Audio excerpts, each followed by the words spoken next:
Hello, this lecture is on Revelation. And before I start, I want to go back and make a point that was made in the lecture about the Johannine epistles. The word Antichrist does not appear in Revelation. It only appears in the Johannine epistles and then as someone who does not acknowledge that Christ is the Messiah. In short, in the Johannine epistles, whoever denies things like the resurrection is a heretic and is against Christ. This was the use that was in force up until the 2nd century and is attested in Polycarp. Theologians, not biblical authors, but theologians and interpreters, eventually changed the meaning under the influence of apocalyptic writings like Revelation, but not solely because of Revelation, to mean the main opponent whom Christ battles in a cosmic battle.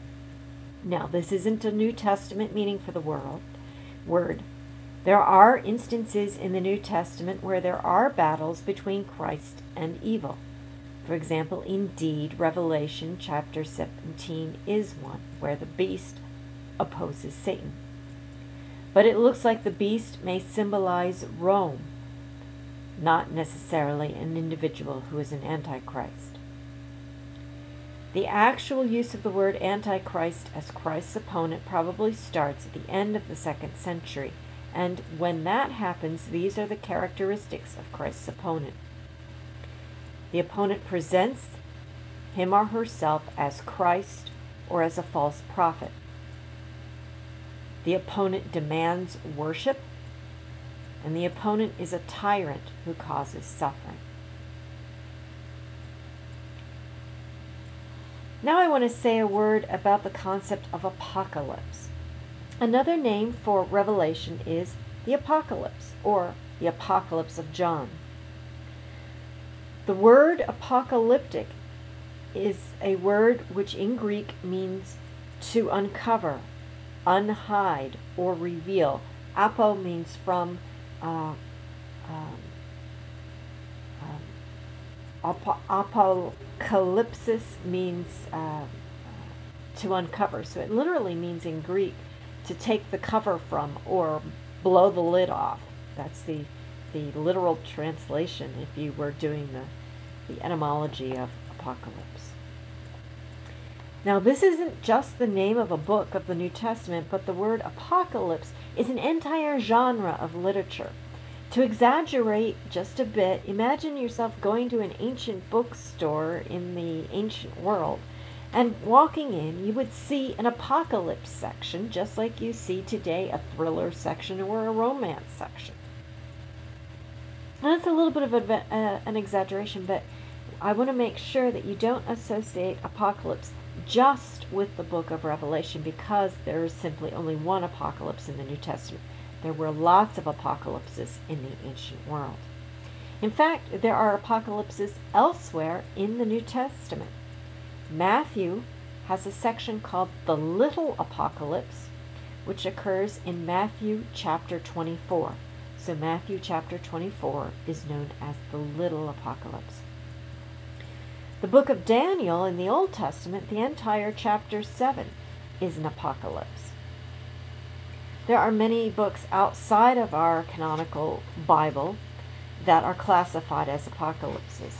In Jewish literature, Qumran had quite a few apocalypses. For example, at the Dead Sea Scrolls, there was a scroll called the War of the Sons of Light against the Sons of Darkness. The Old Testament pseudepigrapha, which I mentioned briefly when I spoke about Jude, and includes a whole library of documents written between the 2nd century BCE and the 2nd century CE, include apocalypses such as 1st and 2nd Enoch, Baruch, Adam, Abraham, Elijah, Ezra. So basically they are apocalypses that are created based on famous characters of the Old Testament. There are even some other New Testament apocalypses. The Epistle of Barnabas, which was written by Christians for a Christian audience, even though it didn't make it into the New Testament, is apocalyptic in tone.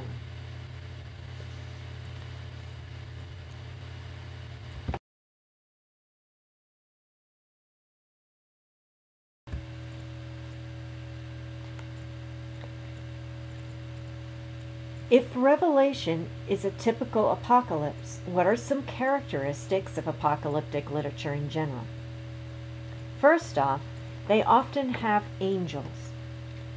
And I want you to note here that just like theology is talking about God or Christology is talking about Christ, angelology is the technical name for studying or talking about the role of angels in a religion. So they have angels in apocalypses. There's often a mediator. Someone, be it an angel or particularly Christ in Christianity, brings the message from God to someone who receives it. There is a mediator who brings a message from God to someone who receives it. The person who receives the message is known of as a prophet or a seer. Usually this seer travels to the heavenly realm and is seeing the mediator in a vision. God's role in all of this is very interesting. God himself is transcendent. God is far away rather than present with his people. He is holy, glorious, sovereign. Keep in mind that the seer is conducted to God's realm. God doesn't come to the seer. God doesn't enter the human realm.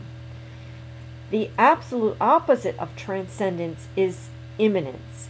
And we in Christianity, when we talk about what a friend we have in Jesus, we're talking about a loving, close, immanent God as opposed to a distant or transcendent God. In apocalypses, God is transcendent. Apocalypses may include a tour of heaven or hell for the seer. And usually something that's very interesting in apocalypses, Jewish and Christian ones, hell is actually located in one of the 7 levels or multiple levels of heaven. So as the seer is being taken up into the heavens, the seer travels through these different layers of hell where he sees people having in-kind punishments, like liars are having their tongues taken out, and adulteresses are having their breasts cut off, and people tend to have these eternal punishments that fit the crime in these apocalyptic tours of hell. They're very interesting. Sometimes, every once in a while, I run into a novelist who has latched onto these and puts them into Anne Rice, actually. If you're familiar with Anne Rice as an author, sometimes uses these tours of hell for inspiration of her own works. Another characteristic of apocalypses is there is some sort of messianic figure who brings peace. Not necessarily Jesus Christ, but may include terms like the Son of Man or the Righteous One. There are also many symbols. And these are the types of symbols. I've got 5 types of symbols. Numerology, the use of numbers to signify things. Fabulous beasts are symbolic. Dualism, the idea of good and evil, is used in a symbolic fashion. Colors, black and white with no middle ground. Light and darkness, so the use of opposites in a dualistic fashion are used symbolically. Cosmic catastrophes, we have earthquakes, rain and fire. And finally, the 5th symbol are wars. You have a lot of very dramatic wars and things happening in apocalypses. In a more general way, apocalypses often include the phrase, "I saw," which makes sense for the phrase "I saw" to come up over and over again. These are, after all, visions, so the phrase is very popular. Apocalypses may have some hint of the future, and then they may deal with the last days, the end of time on earth. This is called the eschaton. Study of the last days is called eschatology. So eschatology is focused on last things and end time.